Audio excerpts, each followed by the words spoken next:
ਸੋ programme ਏਕ ਨੂਰ ਵਿੱਚ ਅੱਜ ਆਪਾਂ ਖੇਤੀ ਦੇ ਸੰਬੰਧੀ ਵਿਚਾਰਾਂ ਦੀ ਸਾਂਝ ਕਰਦੇ ਪਏ ਹਾਂ ਕਿ ਆਪਣੀ ਖੇਤੀ ਨੂੰ ਕਿਵੇਂ ਲਾਹੇਵੰਦ ਬਣਾਇਆ ਜਾਏ, ਖਰਚੇ ਘਟਾ ਕੇ ਜ਼ੀਰੋ ਬਜਟ ਖੇਤੀ ਦੀ, ਜਿਵੇਂ ਆਪਾਂ ਪਿਛਲੇ ਦਿਨੀ ਵੀ ਗੱਲ ਕੀਤੀ, ਅੱਜ ਵੀ ਕੁਝ ਉਸੇ ਦੇ ਵਿੱਚ ਜੋੜਦੇ ਹੋਏ ਕਰਨਾਟਕਾ ਦੇ ਇੱਕ ਨਾਮਵਰ ਕਿਸਾਨ ਸ਼੍ਰੀ ਸੁਰੇਸ਼ ਦੇਸਾਈ ਜੀ ਸਾਡੇ ਨਾਲ ਇਸ ਪ੍ਰੋਗਰਾਮ ਵਿੱਚ ਸ਼ਾਮਲ ਨੇ, ਜਿਨ੍ਹਾਂ ਨੇ ਕਿ ਬੜੀ ਅੱਛੀ ਪੈਦਾਵਾਰ ਆਪਣੇ ਖੇਤਾਂ ਵਿੱਚ ਕੁਦਰਤੀ ਤੌਰ 'ਤੇ ਹਾਸਲ ਕੀਤੀ ਹੈ।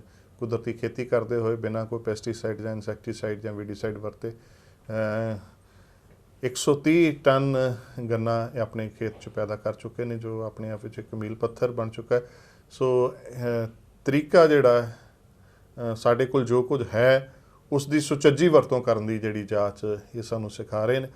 सो इस विषय नूं बड़ा महत्वपूर्ण मानते हुए असीं प्रोग्राम एक नूर दे विच इस दी विचार जिहड़ी है साझी करते पे हैं, क्योंकि इन्हां दी भाषा बेसिकली कन्नड़ है, साडी पंजाबी है, तो दोनों का आपस दे विच तालमेल जिहड़ा हिंदी दे उत्ते आके फिट बैठदा पिया।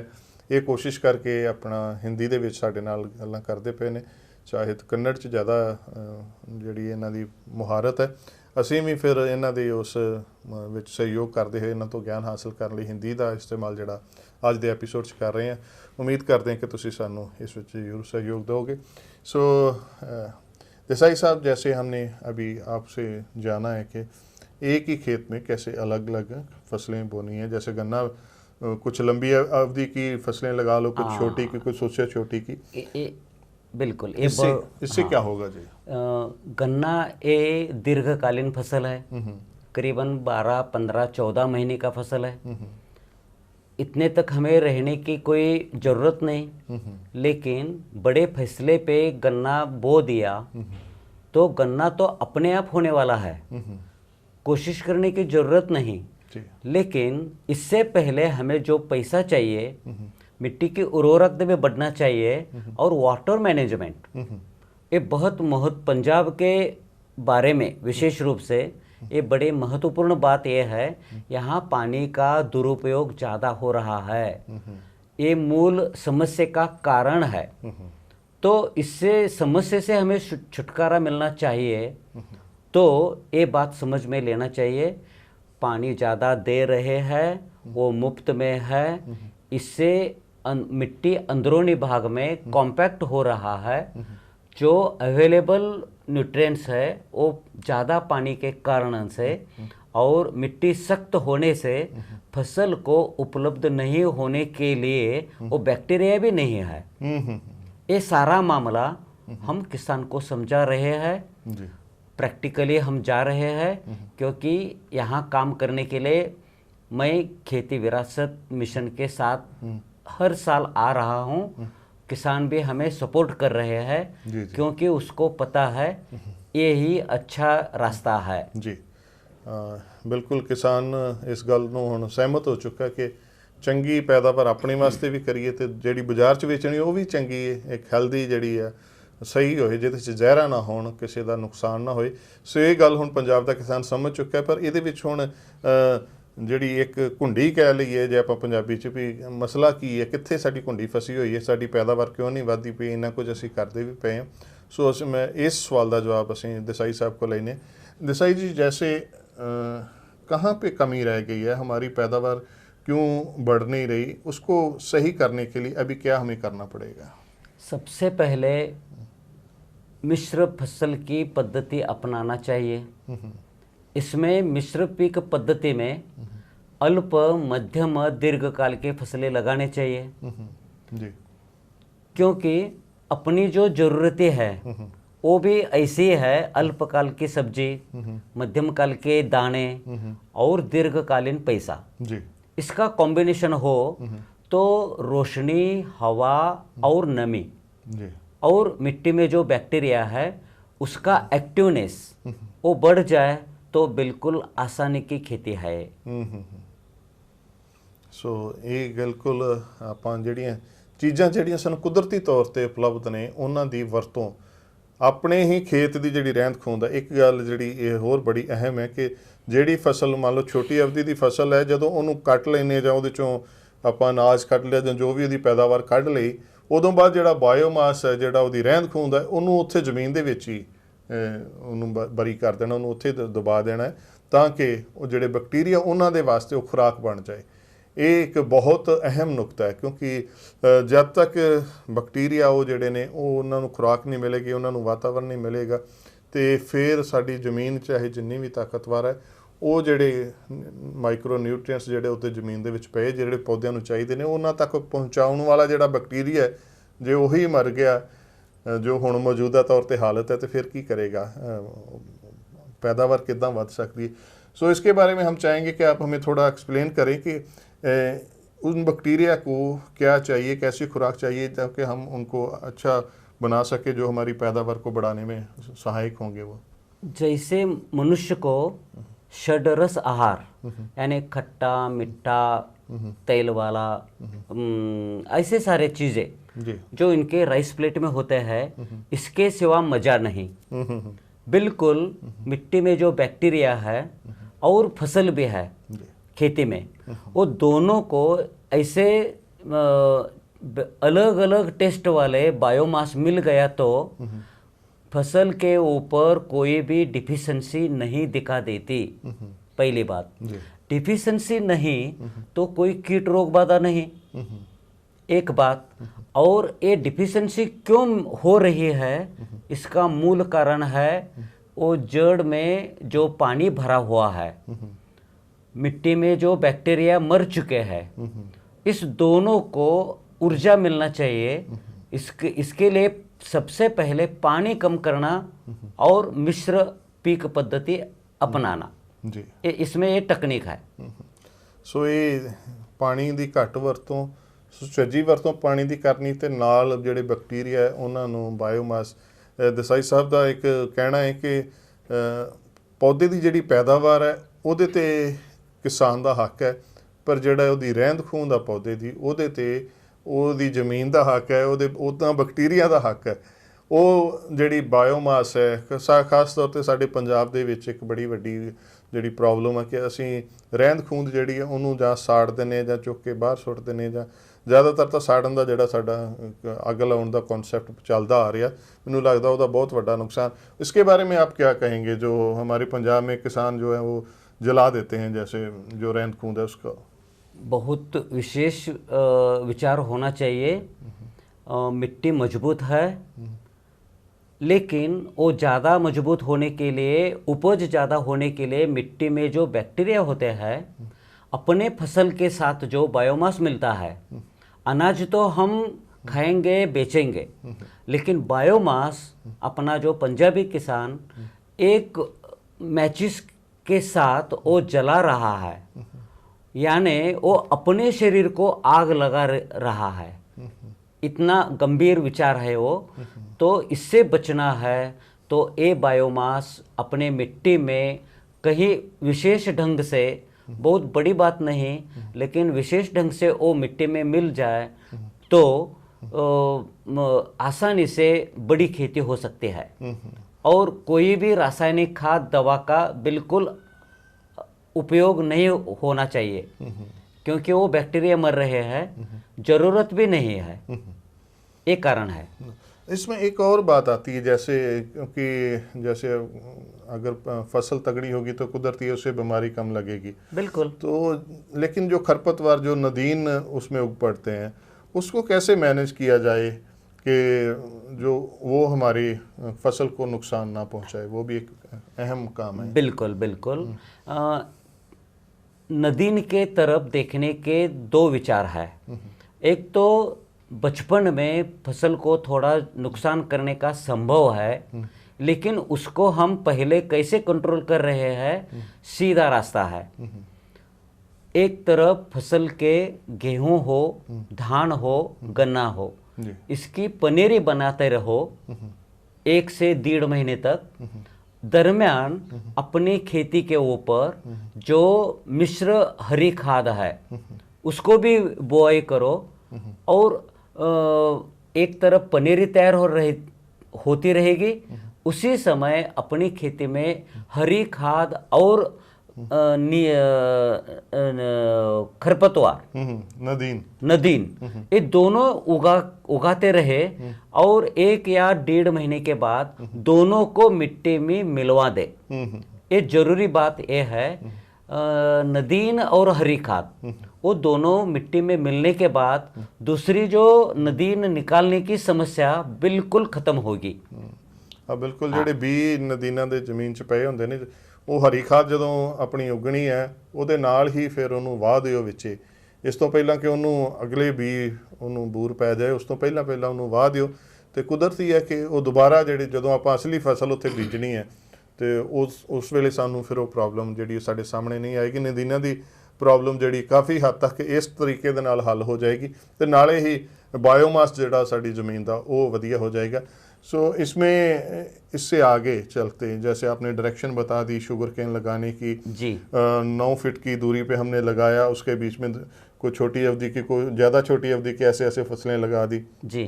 उसमें कौन कौन सी हल्दी भी हम लगा सकते हैं? हल्दी, अदरक जी, चना, सब्जियां जो चाहे वो गन्ने से आगे और गन्ने के फैमिली वाला नहीं हो जी।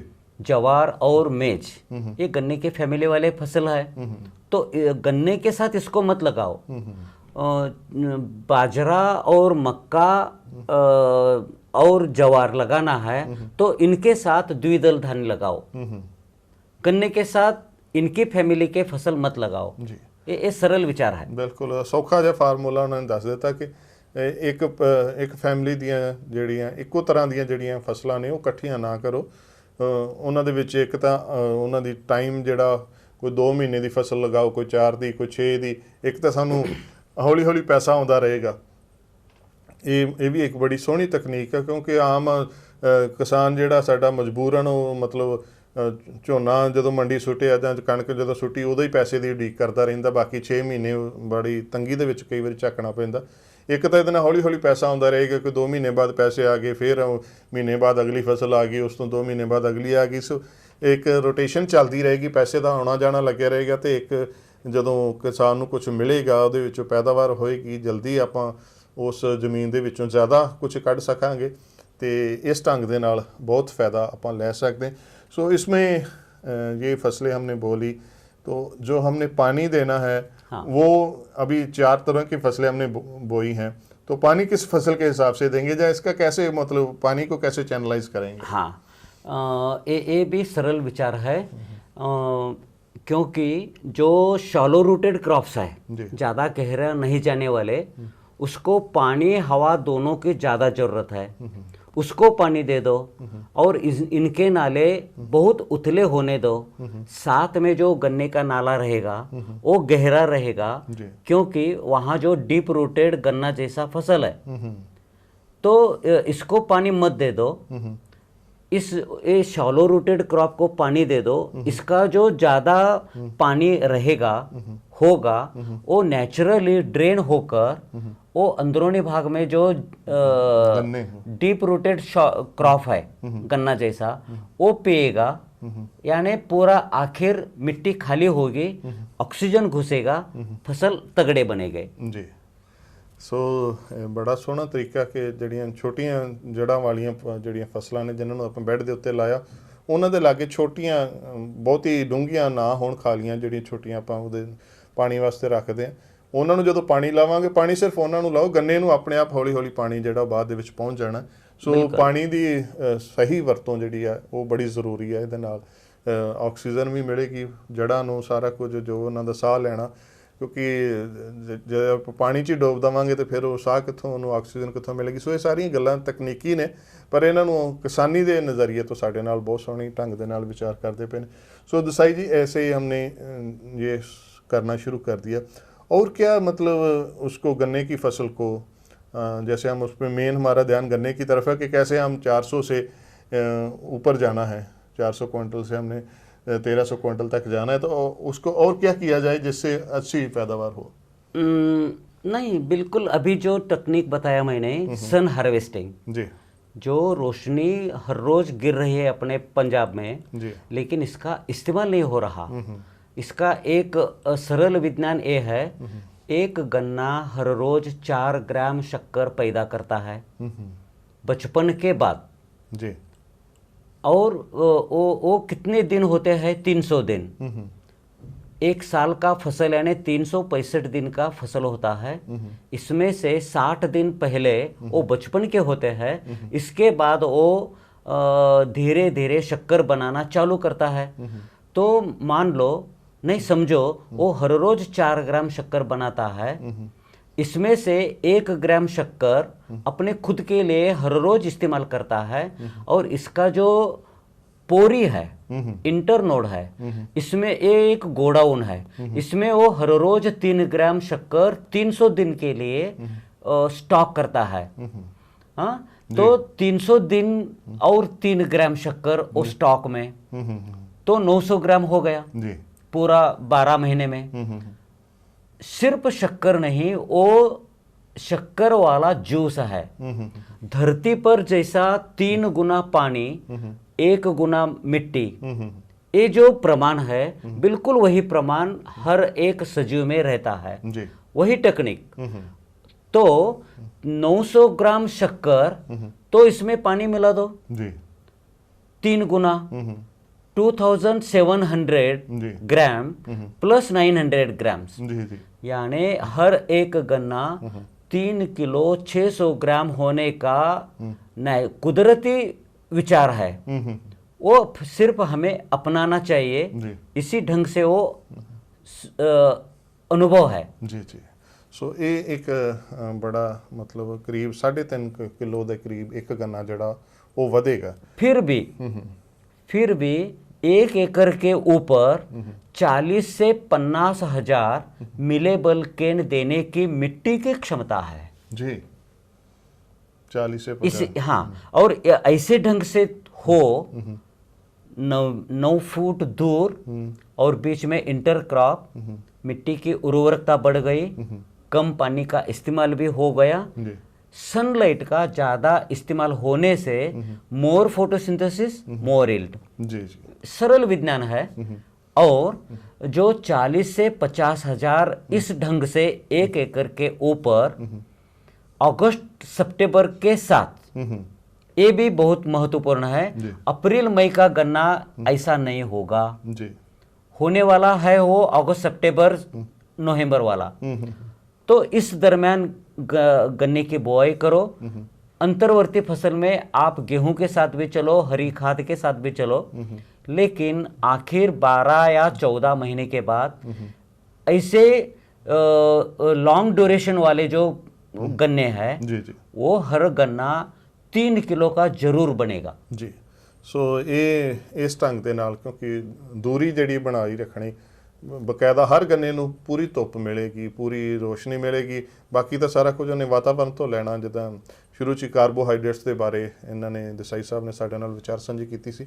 एक थोड़ा सा और आप हमें बताते चलते कि जैसे जब बिजाई करते हैं गन्ने की, हाँ। उस टाइम क्या हमें ध्यान में रखना चाहिए ताकि हमारी पैदावार जो है वो बढ़िया हो उसमें? हाँ, बहुत, क्योंकि ये C4 प्लांट और डीप रूटेड फसल है, ज़्यादा गहरे जड़ जाने वाला गन्ना फसल है। जी। तो इसको, और इसका जो रूट का एस्पिरेशन होना चाहिए जड़ का, तो हम बिल्कुल नाले के सेंटर में करते हैं और पानी भरते हैं।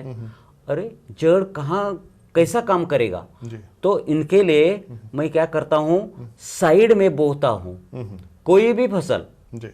क्योंकि वो उगाने के बाद तुरंत इनके जड़ एक्टिवनेस इसमें बढ़ना चाहिए, तो ऑक्सीजन चाहिए।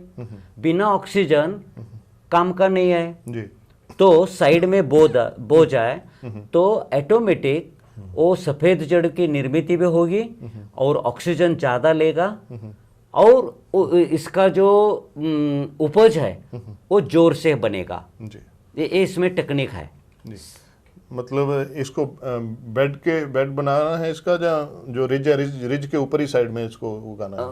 नहीं, नाले में साइड को। हाँ, नाले में जो हम गन्ने जैसे फसल। हाँ। और गेहूं, धान, ये जो शॉलो रूटेड क्रॉप्स है, जी। वो एक्चुअली पंजाब में ऐसा नहीं हो रहा। वो बेड, रेजिस एंड बेड, इस ढंग से बुआई हो तो और भी ज़्यादा उपज मिलेगी। ਜੀ ਜੀ ਸੋ ਇਸ ਢੰਗ ਦੇ ਨਾਲ ਜਦ ਕਿਸਾਨ ਜਿਹੜਾ ਹੈ ਉਹ ਆਪਣੀ ਬਿਜਾਈ ਇਹ ਕਰਦਾ ਹੈ, ਕਿਉਂਕਿ ਆਪਾਂ ਆਮ ਤੌਰ ਤੇ ਵਿਚਕਾਰ ਉਹ ਥੱਲੇ ਬਿਜਾਈ ਕਰਕੇ ਤੇ ਉਹਦੇ ਉੱਪਰ ਮਿੱਟੀ ਚਾੜਦੇ ਆ। ਇਹਨਾਂ ਦਾ ਕਹਿਣਾ ਕਿ ਜਿਹੜੀ ਰਿੱਝ ਹੈ ਉਹਦੇ ਸਾਈਡ ਦੇ ਉੱਤੇ ਬਿਜਾਈ ਕੀਤੀ ਜਾਏ ਤਾਂ ਕਿ ਉਹਨੂੰ ਆਕਸੀਜਨ ਭਰਪੂਰ ਮਾਤਰਾ ਦੇ ਵਿੱਚ ਮਿਲੇ ਤੇ ਉਹ ਚੰਗੀਆਂ ਉਹਦੀਆਂ ਜੜ੍ਹਾਂ ਜਿਹੜੀਆਂ ਚਿੱਟੀਆਂ ਜੜ੍ਹਾਂ ਉਹਦੀਆਂ ਜ਼ਿਆਦਾ ਵਧਣ। ਇਹਦੇ ਵਾਸਤੇ ਇੱਕ ਢੁਕਵਾਂ ਵਾਤਾਵਰਨ ਉਹਨੂੰ ਮਿਲ ਜਾਏਗਾ ਤੇ ਇਹਦੇ ਨਾਲ ਹੀ ਹੁਣ ਇਸ ਪੈਦਾਵਾਰ ਨੂੰ ਚੰਗਾ ਵਧਾਉਣ ਦੇ ਵਾਸਤੇ ਕਾफ़ी सारे नुक्ते ਇਹਨਾਂ ਨੇ ਸਾਡੇ ਨਾਲ ਸਾਂਝੇ ਕੀਤੇ। कुछ और जानकारी हासिल कर दें। इसके लिए काफ़ी जानकारी आपने हमें ऑलरेडी डिस्कस की है। इसको और मतलब जैसे हमारा झाड़ अच्छा निकले, इसके लिए कौन कौन से नुक्ते जो हैं वो हम ध्यान में रखें ताकि पैदावार हमारी पूरी अच्छी बनी। हाँ, इसके लिए मिट्टी में जो बैक्टीरिया होते हैं उनको खाद बीच बीच में देने के लिए पानी के साथ गोबर, गुड़, तेल, थोड़ा नमक, ये सारा मिलकर जो हम गुड़ पानी बोलते हैं वो देते रहे, जो कि बैक्टीरिया को protein, fat, carbohydrates, minerals, bacteria को बोल रहा हूँ मैं, हम वो नहीं दे रहे हैं।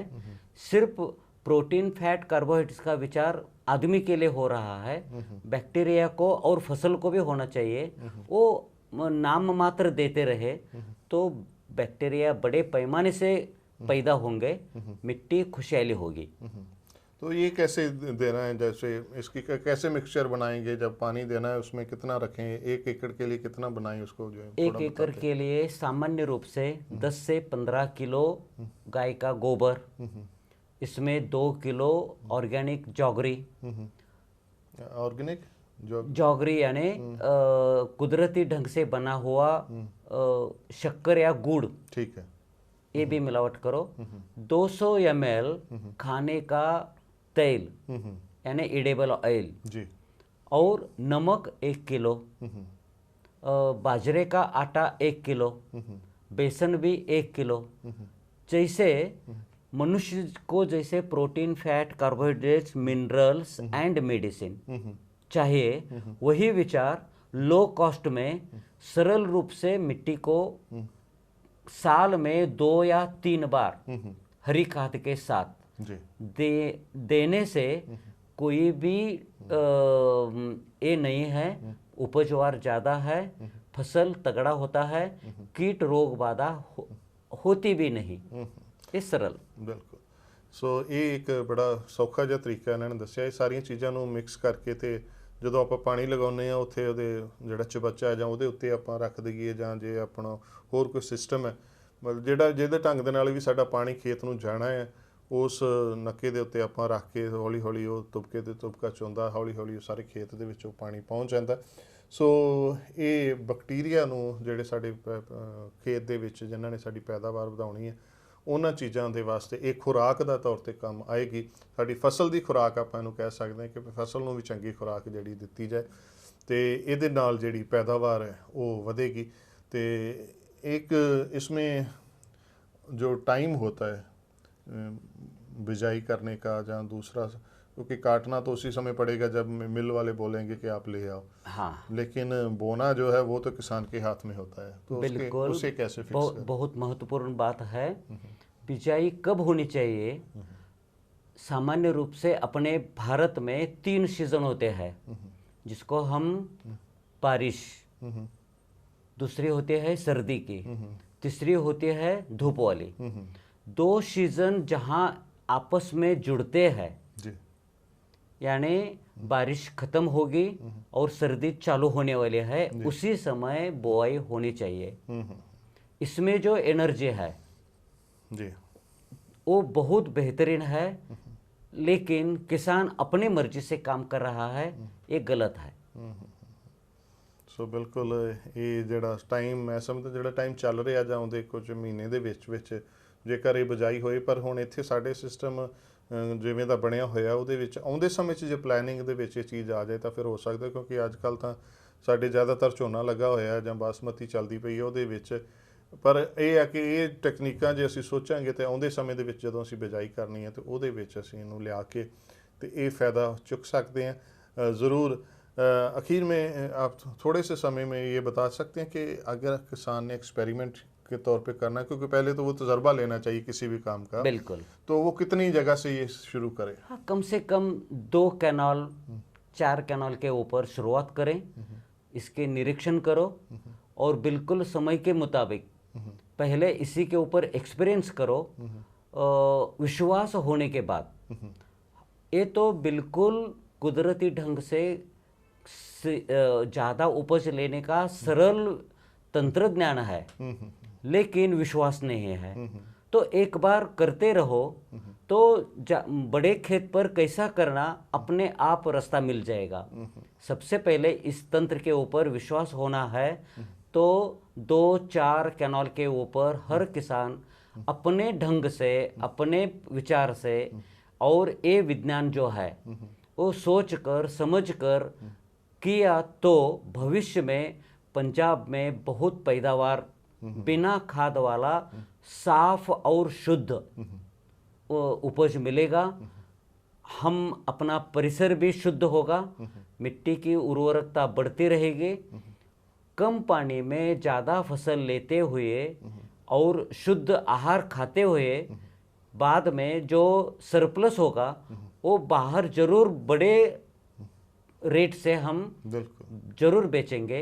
ऐसे एक खेती हो सकती है, होनी जरूरी भी है।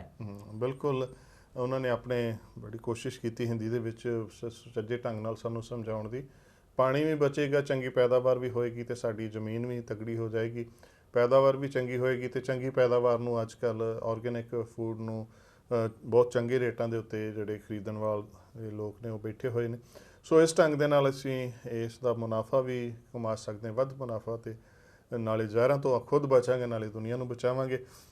ਸੋ ਇਸ ਗੱਲ ਨੂੰ ਹੁਣ ਅਸੀਂ ਇੱਥੇ ਸਮਾਪਤੀ ਵੱਲ ਲੈ ਕੇ ਜਾ ਰਹੇ ਹਾਂ ਜੀ। ਤੇ देसाई साहब का ਅਸੀਂ बहुत धन्यवाद करते हैं। देसाई जी आपका बहुत बहुत शुक्रिया, आपने अपने बहुत आपका टाइट शेड्यूल था उसमें से टाइम निकाल के ये हमारे साथ सारी बातचीत की है।